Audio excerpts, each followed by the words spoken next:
하나님의 말씀 고린도전서 15장 50절에서부터 58절까지 말씀입니다.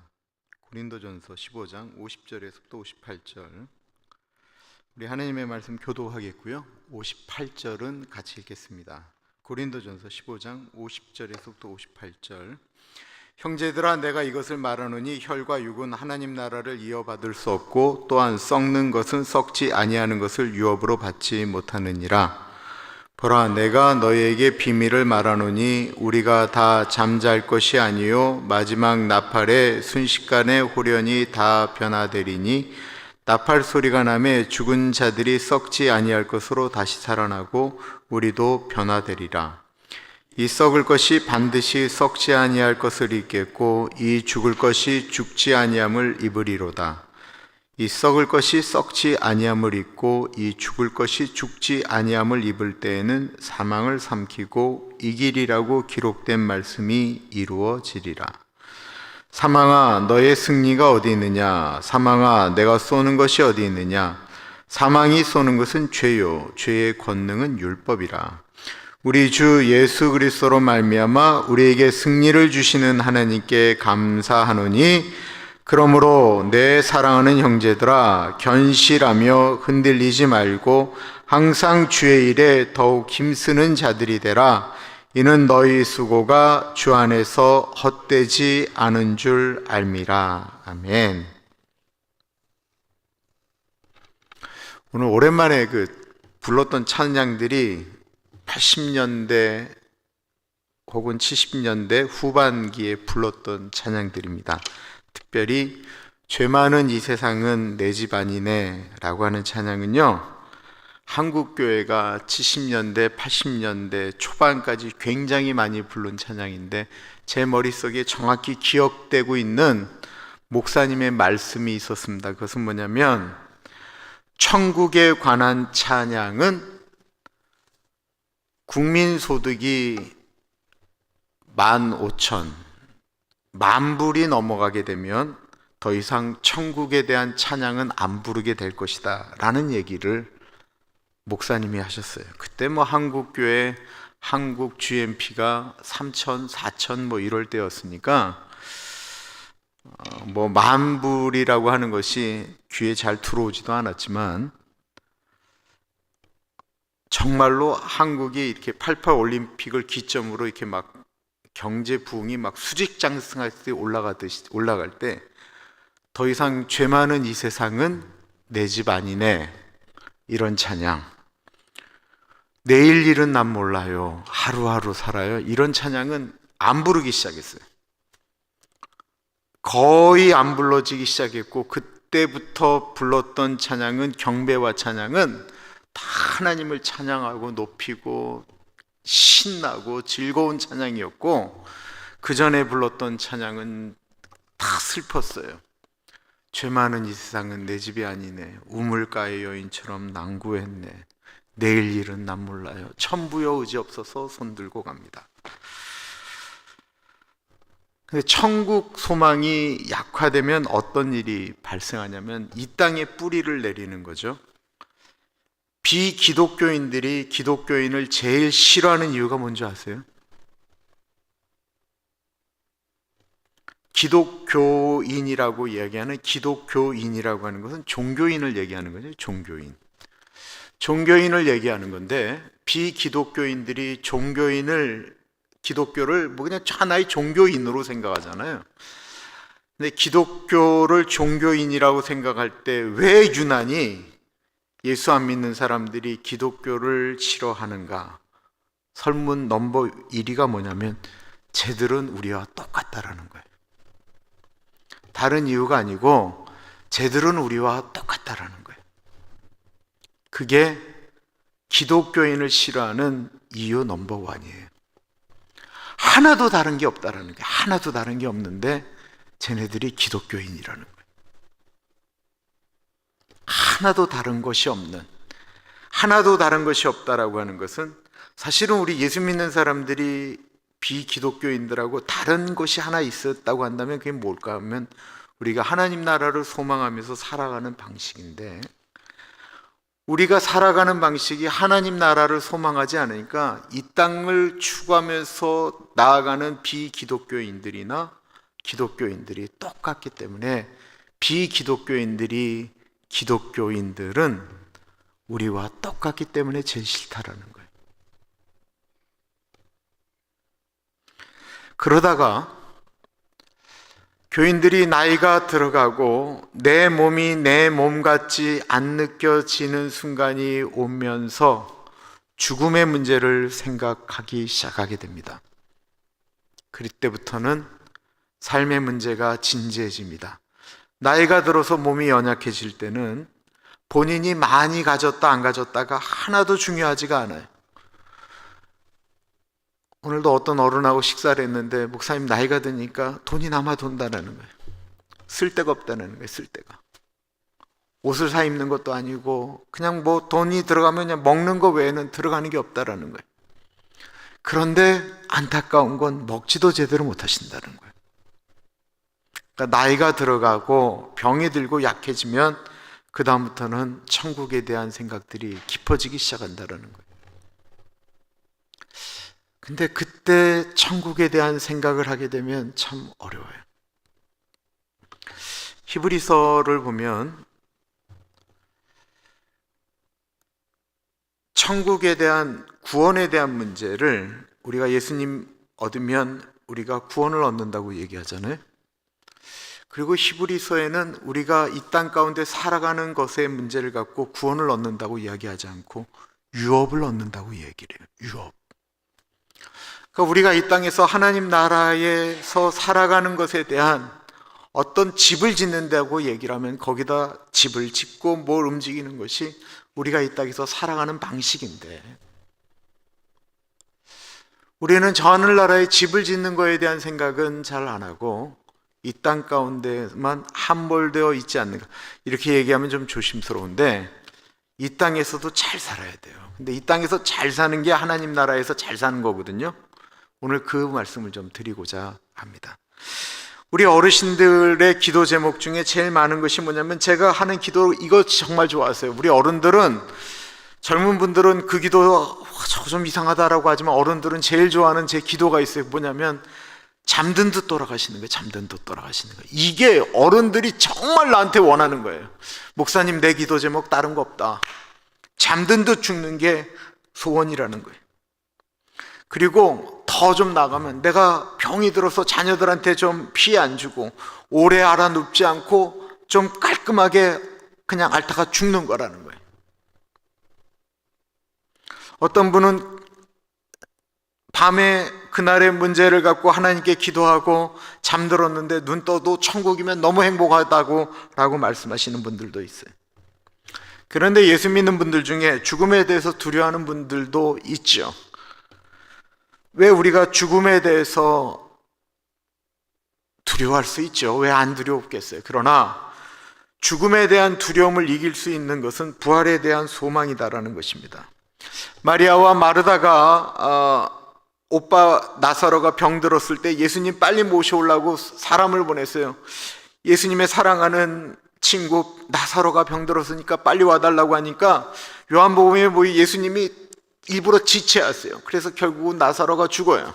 나사로가 죽자 예수님께서 그 나사로를 찾아오시는 거예요. 그러자 마르다가 예수님에게 이렇게 얘기합니다. 예수님, 조금만 일찍 도착했어도 우리 오라비가 살았을 텐데요. 그러자 예수님이 요한복음 11장 25절과 26절에 다음과 같이 얘기하죠. 예수께서 가라사대 나는 부활이요 생명이니 나를 믿는 자는 죽어도 살겠고 무릇 살아서 나를 믿는 자는 영원히 죽지 아니하리라. 나를 믿는 자는 죽어도 산다라고 하는 말은 부활을 이야기하는 거죠. 예수님을 믿다 죽은 사람은 죽어도 산다라고 하는 것은 다시 살아나는 부활을 얘기하는 것입니다. 오늘 본문은 부활할 때의 상태를 이야기하고 있는데 오늘 새벽에 문두진 목사님이 참 좋은 말씀을 하셨어요. 우리가 이 부활에 대한 이야기를 하는데 이게 좀 헷갈려요. 그러면 죽었다가 살아나면 우리가 몇 살로 태어나느냐예요. 어린아이의 모습으로 태어날까? 아니면 돌아가실 때 그 늙은 모습으로 태어날까? 아니면 젊었을 때 건강한 모습으로 태어날까? 아니면 한참 몸이 약해졌을 때의 모습으로 태어날까? 그 잘 모르겠지만 천국에서 우리가 살 때는 이 사람이 누군지는 안다라는 거예요. 저에게 천국에 대한 가장 멋진 설교는 제가 여러분들에게 여러 번 말씀드렸던, 제가 신학교를 다닐 때의 경건의 시간에 들었던 설교였습니다. 제가 신학교 다닐 때 참 좋아했던 교수님이 계셨는데, 신약학 가리키셨던 성종현 교수님이셨어요. 이분이 한국의 유명한 핑클이라고 하는 그룹 성유리의 아버지예요.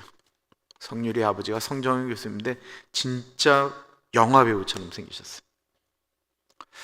이분이 84년부터 신학교 교수를 하셨는데 독일에 가서 공부를 하셨거든요. 그 당시 독일의 신약은 거의 리버럴, 신신학 이런 쪽이셨죠. 그리고 이분이 바울 신학을 연구하셨기 때문에 굉장히 날카롭고, 학교에서 학생들을 가르치면 신학적으로 굉장히 날카롭고 학문적으로도 인기를 끌으셨어요. 아주 진짜 피도 바늘 하나 안 들어갈 정도로 그렇게 가르치셨대요. 근데 이분이 너무 감사하게도 그때는 아주 날카로운 신학자에 불과했는데, 이분이 기도원에서 기도를 하시다가 성령님을 체험하게 돼요. 그리고 나서 이분은 BC와 AD가 완전히 구분되는 거예요. 예수님 만나서 전과 예수님 만난 후가 완전히 달라지게 되셨어요. 이분의 자료를 보면 2006년도에 나왔던 자료에 이런 이야기가 나와요. 집에서 성종현 교수님하고 성유리, 지금은 탤런트 같은 거 하는 자매가 저녁마다 집에서 이렇게 기도회를 했다라는 거예요. 기도회를 할 때 이 아빠가 기도할 때 성유리가 거기서 같은 성령 체험을 하고 그 다음부터 자기의 삶이 완전히 바뀌었다라는 얘기를 해요. 이 얘기를 왜 말씀드리냐면, 신학 교수가 집에서 매일 예배를 드린다, 이거 진짜 어려운 얘기입니다. 근데 이분이 이제 그런 상태로 신학을 가르쳤으니까, 신학교에서 이 바울 신학을 가르치고 신학을 가르치면 강의 시간이 이렇게 좀 따뜻해요. 이렇게 마음이 따뜻해지고 하나님의 살아계심을 이렇게 증거하려고 하는 것이 나타나요. 싫어하는 신학생들도 있었는데 저는 되게 좋았어요. 3시간짜리를 3시간에 마치신 적이 없어요. 더 했냐? 아니요. 전보다 일찍 끝났어요. 이분이 경건의 시간에 이 고린도전서 19장을 갖고 말씀을 전하셨는데, 이렇게 말씀하실 때 자기가 이제 말씀에 이렇게 취하면 이렇게 눈이 반짝반짝 하시잖아요. 이분이 이러는 거예요. 우리가 천국에 가면 우리의 피부는 아기 피부와 같게 될 것입니다. 그리고 우리의 몸은 20, 30대의 가장 완전한 건강한 모습으로 나타나게 될 것입니다. 하면서 천국에 대한 얘기를 이렇게 취한 듯이 말씀을 하셨어요. 근데 이게 우리 신학교 모토가 경건과 학문인데, 이 말씀이 이게 사실 누가 천국에 가봤어야 말이죠. 이게 참 애매한 얘기인데 그 말씀을 하신 거예요. 근데 말씀을 들으면서 저도 이제 소망감이 생기는 거죠. 야, 천국에 가면 참 기가 막히겠다 라고 하는 생각이 드는데, 이게 헷갈리는 거예요. 아버지가 자식을 낳고 얼마 안 돼서 전쟁에서 돌아가셨다고 하면, 아버지는 30세에 돌아가셨는데 아들은 100세까지 살았어요. 그럼 천국에 올라가면 이게 어떻게 되느냐라는 게 그림이 잘 안 가려지는데, 뭐랄까 목사님이 교수님 말씀하시는데 이게 확 하고 이렇게 느껴지는 것들. 신학적으로 요즘 어떤 이야기가 있냐면, 오늘 조문상 교수님하고 얘기한 내용인데, 우리가 이 몸이 2000년 전에 썩어진 몸이, 예수님이 아직도 안 오셨는데 예수님 공중 재림하실 때 우리의 몸이 어떻게 바뀌겠느냐라고 하는 것에 대해서 우리가 신학적으로 굉장한 논란을 하는데, 이게 우리가 왜 이런 문제를 갖고 있냐면, 우리는 시간이라고 하는 곳에 우린 갇혀 있잖아요. 우리는 시간이라는 곳에 갇혀 있거든요. 그래서 2000년 전에 누가 죽었어요. 예수님의 제자들이 다 순교했죠. 그리고 2000년이 지났어요. 이 시체가, 이 뼈가루들이 어디 있는지도 우리는 아무도 몰라요. 근데 2000년이 지나고 아직 예수님이 안 오셨는데 예수님이 오실 때 이 전에 있었던 사람들은 다 어떻게 되느냐, 이 다음 이 어떻게 되느냐는 우린 시간이라는 개념 가운데 이걸 생각하려고 하니까 참 헷갈려지는데, 하나님이라고 하는, 영원이라고 하는 곳에 거하시는 하나님에게는 영원이라고 하는 시간 앞에 우리의 인생 그거 몇천 년, 이거 점과 같은 거 아니에요? 거기에는 과거와 미래와 현재라고 하는 것이, 과거, 현재, 미래라고 하는 것이 하나님의 그 시간이라고 하는 개념, 그 시간 개념 가운데는 이건 아무것도 아니라는 거예요. 그러니까 하나님의 시간 가운데서는 동시에 일어나는 것과 똑같은 개념인데 우리 사람들의 마음 가운데는 다르다라는 거죠. 이것이 요즘 신학적으로 해석하는 시간에 대한 개념으로 이야기를 하고 있습니다. 물론 많은 이야기가 있는데 요즘 신학적으로, 복음적으로 해석을 이렇게 많이 한다라는 것입니다. 그런 의미에서 이제 50절부터 좀 볼게요. 형제들아, 내가 이것을 말하노니 혈과 육은 하나님 나라를 이어받을 수 없고 또한 썩는 것은 썩지 아니하는 것을 유업으로 받지 못하느니라. 혈과 육은 하나님 나라를 이어받을 수 없다라는 것은 우리의 육체를 얘기하는 거죠. 이 몸은 우리가 이 땅에서 살 수 있도록 하나님이 만드신 거예요. 그리고 이 몸은 천국에 올라갈 때는 다른 몸이 되어져야 된다라는 것입니다. 어느 분이 부활에 대한 설교를 목사님 주일날 좀 해주십시오라고 얘기해서 왜 그러세요? 그랬더니만 이렇게 말씀하셨어요. 예전에 가나안교회, 이 가나안교회에 출석할 때 어느 목사님이 오셔서 성경 공부를 말씀하셨는데, 예수 믿는 사람들은 절대로 화장하면 안 된다라는 거예요. 왜냐하면 훗날 우리는 부활하기 때문에 화장하면 안 된다는. 근데 이게 우리가 지금 들으면 어떨지 모르겠지만 옛날에 우리 어른들 다 그렇게 말씀하셨어요. 교회에서 다 그렇게 말씀하셨어요. 그때는 신학이 그랬어요. 화장하면 안 된다라는 거예요. 그런데 그거 알고 계세요? 요즘 한국에요, 매장이 법으로 금지되어 있습니다. 한국은 모두 화장하는 거예요. 그럼 예수 믿는 사람들은 부활하기 위해서 어디다 몰래 매장해야 됩니까? 그거 아니잖아요. 이건 말이 안 되는 게, 그럼 옛날에 예수님의 그 제자들, 초대교회 교인들이 네로가 사람 죽일 때 어떻게 죽였어요? 사람의 몸에다가 역청을 발라서 산채로 횃불로 태워 죽였거든요. 얼마나 많은 사람들이 화형당했는지 몰라요. 그러면 그분들은 예수님 부활하실 때 몸이 부활 못하고 화장제로 되어져 있으면 그들은 부활 못하느냐? 이거 그러니까 우리의 이 땅 가운데 있는 생각으로 이것을 해석하려고 하니까 이 문제가 다 되어지는 것입니다.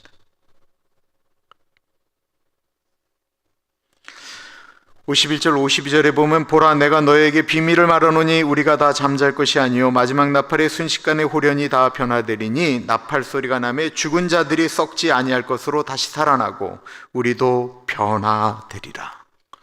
몸이 바뀐다라는 거예요. 데살로니가 전서에 보면 예수님이 재림하실 때의 순서가 나와요. 첫 번째는 호령이 난다라는 거예요. 그리고 천사장의 나팔 소리가 있고 예수님이 그때부터 이제 강림을 하시죠. 그럼 먼저 그리스도 안에서 죽은 자들이 일어나고, 이 죽은 자들의 부활이라고 표현합니다. 그리고는 예수님이 재림하실 때 살아서 있었던 신자들이 부활한 신자들과 함께 공중 재림한다라고 하는 것이 데살로니가 전서에 나오는 이야기예요. 사도 바울은 우리 몸이 죽었을지라도 육체가 부활할 때는 다른 형태로 부활한다라고 말씀하고 있습니다. 그런데 주님이 오시기 전까지는 우리의 몸은 썩은 상태로 있다라는 거예요. 그런데 재림하실 때는 다른 체질로 바뀐다라는 것입니다. 여기에 대해서 우리가 그 영육이 분리되는 것에 대해서 참 많은 갈등을 하고 있는데, 우리 몸은, 우리 영은 이미 하나님 나라로 가 있죠. 왜냐하면 예수님 십자가에 달려 죽으실 때 강도가 얘기하잖아요. 주님, 오늘 당신 나라에 임하실 때 나를 좀 기억해 달라고. 그러자 예수님이 오늘 네가 나와 함께 낙원에 있겠다라고 말씀을 하시죠. 요한복음 14장은 예수님이 십자가 지시기 전에 하셨던 말씀이에요. 너희는 마음에 근심하지 말라. 하나님을 믿으니 또 나를 믿으라. 내 아버지 집에 거할 곳이 많도다. 그렇지 않으면 너희에게 일렀으리라. 내가 너희를 위하여 거처를 예비하러 가노니 가서 너희를 위하여 거처를 예비하면 내가 다시 와서 너희를 내게로 영접하여 나 있는 곳에 너희도 있게 하리라. 사람이 죽으면 우리의 몸은 다 썩습니다. 썩은 것이 어떨 때는 그냥 다 뿔뿔이 흩어질 수도 있어요. 지진이 나면서부터 무덤이 갈라지고 하면 사방으로 다 흩어졌을 수도 있어요.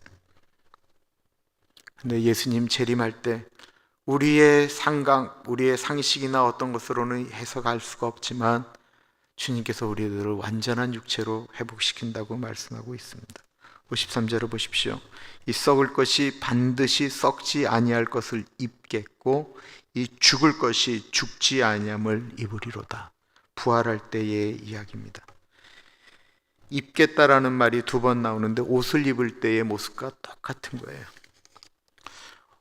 오늘날 우리는 옷을 자주 갈아입죠. 옷이 요즘처럼 흔할 때가 어디 있어요? 옛날 우리 엄마 기억나는데 우리 엄마가 정말 아끼던 치마가 있었는데 그 치마를 비로도 치마라고 했어요. 비로도 아세요? 반짝반짝거리는 비로도 치마가, 그 치마 하나를 엄마가 아주 귀할 때는 입으셨어요. 옷이 없었기 때문에 그래요.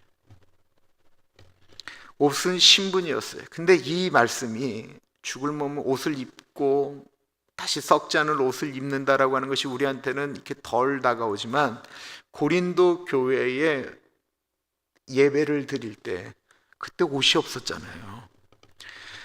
그러니까 주인들이 입는 옷이 말하지 않아도 저 사람은 주인인 것이 나타나는 거예요.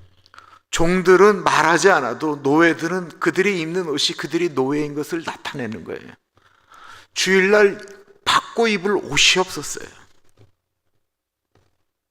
그런데 그때 사도 바울이 우리가 죽어서 부활할 때는 썩지 아니하는 끝내주는 옷을 입고 주님 앞으로 나아간다라고 하는 것이, 우리가 지금 오늘날의 입장에서는 이게 잘 이해가 안 되지만 그 당시 노예들이나 이런 분들에게는 이것이 얼마나 감격적인 이야기였을까 생각해 보시면 이해가 됩니다.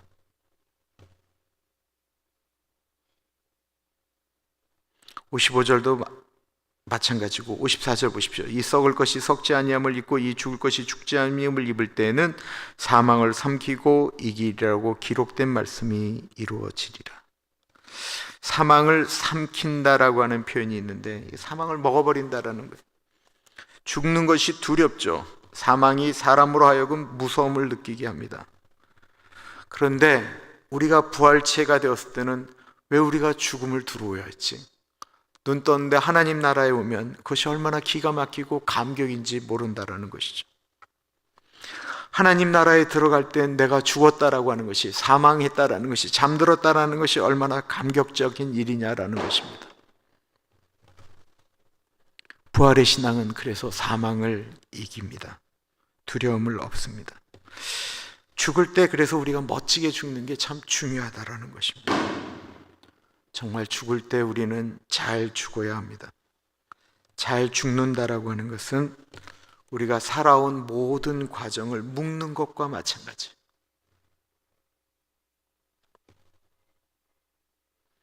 죽음이라고 하는 것을 너무 가볍게 말씀드리는 것은 결코 아닙니다. 그러나 신앙이 깊어지면 깊어질수록 우리는 사는 것에 대해서 잘 사는 훈련을 해야 되는데 그것은 내려놓는 것입니다. 55절과 56절에 보면 사망아 너의 승리가 어디 있느냐? 사망아 내가 쏘는 것이 어디 있느냐? 사망이 쏘는 것은 죄요 죄의 권능은 율법이라. 사도 바울의 이 강력한 표현을 보십시오. 사망아 너의 승리가 어디 있느냐? 사망아 내가 쏘는 것이 어디 있느냐? 사망이 쏘는 것은 고작 죄라는 거예요. 우리가 죄 때문에 죽으니까. 로마서 6장 23절에 죄의 삭은 사망이라고 했어요. 그러나 사망이 우리한테 할 수 있는 것은 죄밖에 없지만 예수 그리스도가 십자가에서 죽으심으로 사망의 권세를 이기셨다라는 것입니다. 사단이 우리를 사망으로 아무리 쏴봤자 그것 끝이라는 거예요. 죽이는 것밖에 더 하겠느냐라는 거예요. 그러나 예수님은 우리를 살리신다라는 것입니다.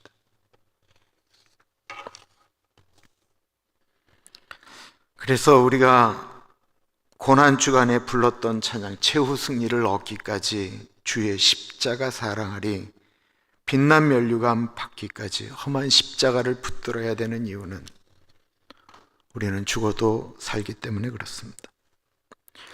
57절과 58절에 보면 우리 주 예수 그리스도로 말미암아 우리에게 승리를 주시는 하나님께 감사하노니 그러므로 내 사랑하는 형제들아 견실하며 흔들리지 말고 항상 주의 일에 더욱 힘쓰는 자들이 되라. 이는 너희 수고가 주 안에서 헛되지 않은 줄 압니다.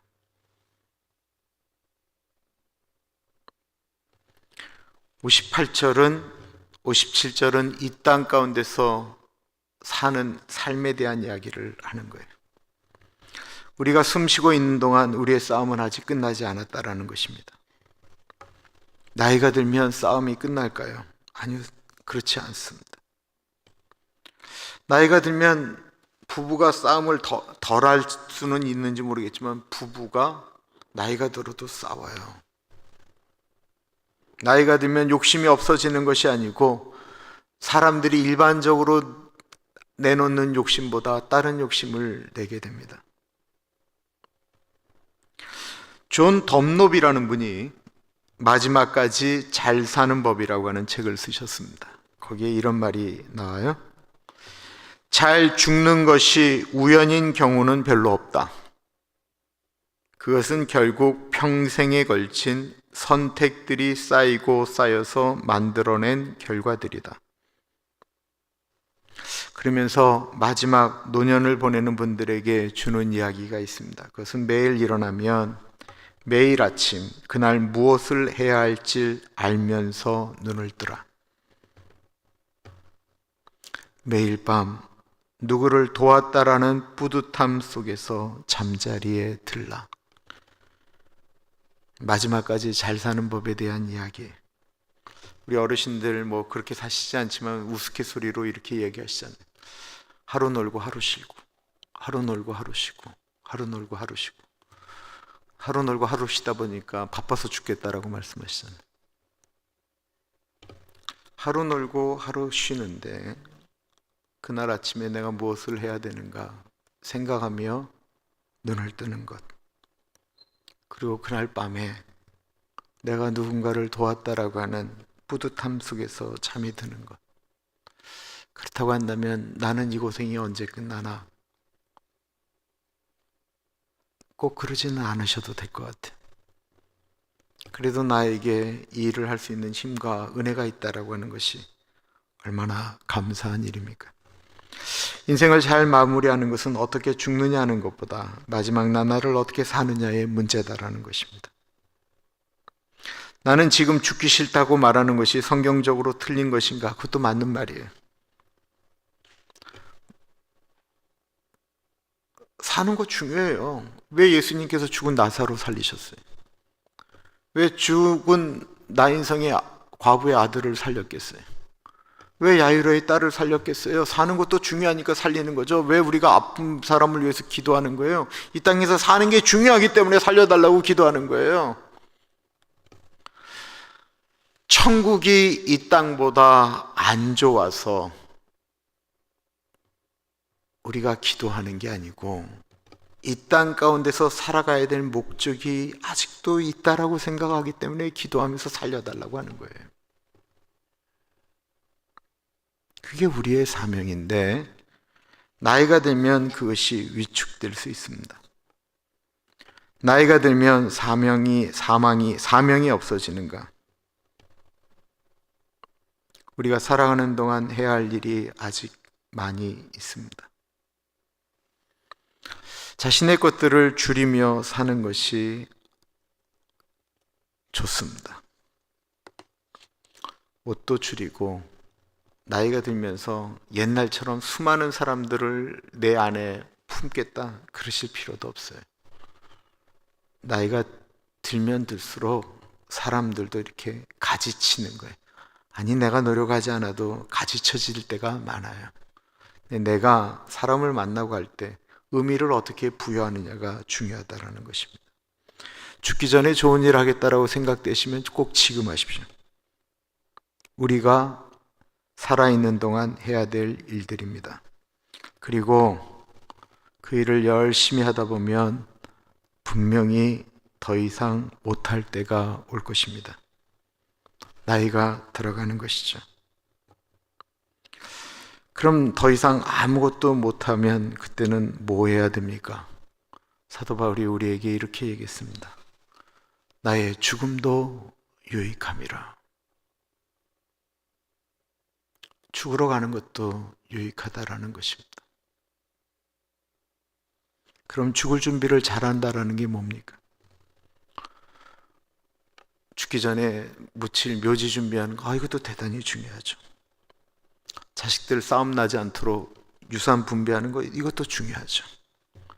장례 비용 자식들한테 이렇게 부담 안 주려고 장례 비용 다 준비하시는 어른들도 있어요. 이것도 중요해요. 이런 것들 해놓으시는 것도 참 중요해요. 그러나 그것이 궁극적인 죽을 준비는 아닙니다. 죽을 준비를 잘하는 것은 오늘을 잘 사는 것입니다. 죽을 준비는 오늘 주어진 삶에 열심히 살아가는 것입니다. 나에게 주어진 것이 있다고 한다면 그것을 잘 활용하는 것입니다. 58절에 그러므로 내 사랑하는 형제들아 견실하며 흔들리지 말고 항상 주의 일에 더욱 힘쓰는 자들이 되라. 이는 너희 수고가 주 안에서 헛되지 않은 줄 알미라. 견실하며 흔들리지 말고 항상 주의 일에 더욱 힘쓰는 자들. 여기서 말하는 주의 일이라고 하는 건 교회 일을 얘기하는 게 아니에요. 주님이 나에게 원하시는 일, 이게 교회 일도 있고 밖의 일도 있고 가정 일도 있고 여러 가지가 있죠. 이것들을 위해서 최선을 다하면서 하루하루 살아가는 것이 죽음을 잘 준비하는 것입니다. 그리고 우리는 멋지게 훗날 하나님 나라에서 만나게 될 것입니다. 기가 막힌 모습으로, 우리가 상상할 수 없을 정도의 기가 막힌 모습으로 우리는 분명히 하나님 나라에서 만나게 될 것입니다. 그리고 우리 주님이 부르실 때 잠든 듯 돌아가시는 은혜가 우리 사랑하는 분들 모두에게 있기를 간절히 축원합니다. 우리 한 번만 기도하겠습니다. 하나님, 내가 이 일 참 하기 싫은데 하나님 이것이 나에게 주신 사명이면 주님 그 일 잘 감당하게 해주십시오. 우리 같이 기도하겠습니다. 하나님 아버지, 주님, 하나님 아버지, 아버지같이 하시고 인도하여 주시기를 기도합니다. 성령 하나님, 나에게 주어진 일에 대해서 최선을 다하며 살아가는 우리들이 되어질 수 있도록 하나님 인도하여 주십시오. 하나님, 나에게 주어진 일들을 최선을 다하며 하루하루 열심히 살아가기를 간절히 기도합니다. 하나님 아버지, 아버지같이 하여 주십시오. 하나님 같이 하여 주십시오. 하나님 도와주옵소서. 이렇게 기도하겠습니다. 아버지같이 하여 주시기를 기도합니다. 성령 하나님, 아버지, 하나님 아버지 인도하여 주시기를 기도합니다.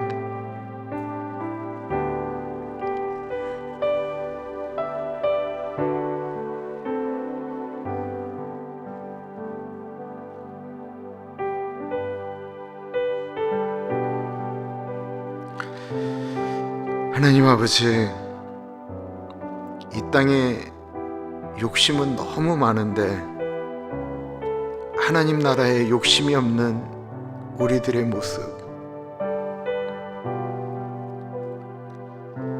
하나님 아버지, 그래서 이 땅 가운데 능력이 나타나고 있지는 않는지 하나님 아버지 고통스럽기까지 합니다.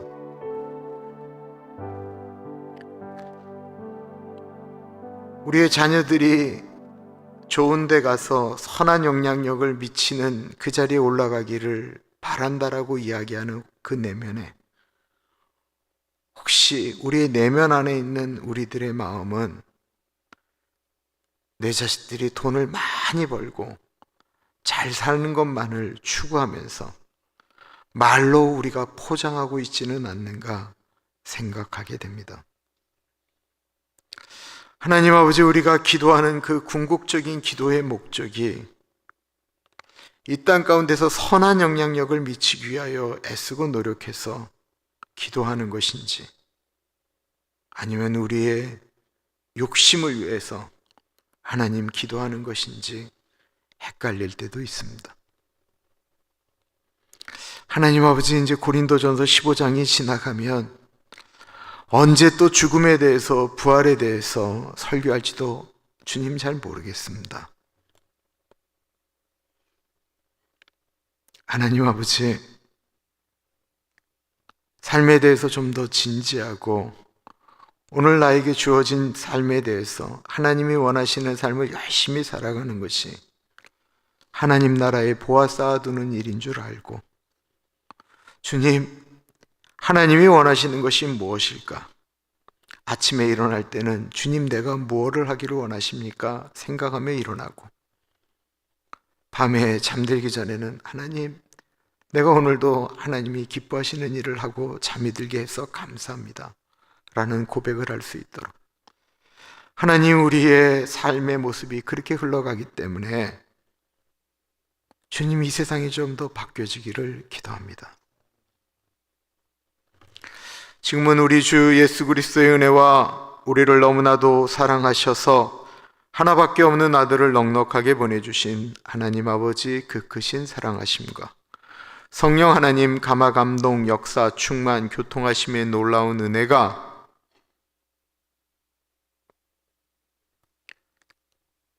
이 땅에 살아가는 방식이 하나님 앞에 잘 죽는 것, 그것은 오늘 하루하루를 복되게 살아가는 것, 의미 있게 살아가는 것이다라고 깊이 다시 묵상하며 주님, 그렇게 살아보겠습니다 다짐하는 사랑하는 주의 백성들 머리 위에 지금으로부터 영원토록 같이 하시길 간절히 축원하옵나이다.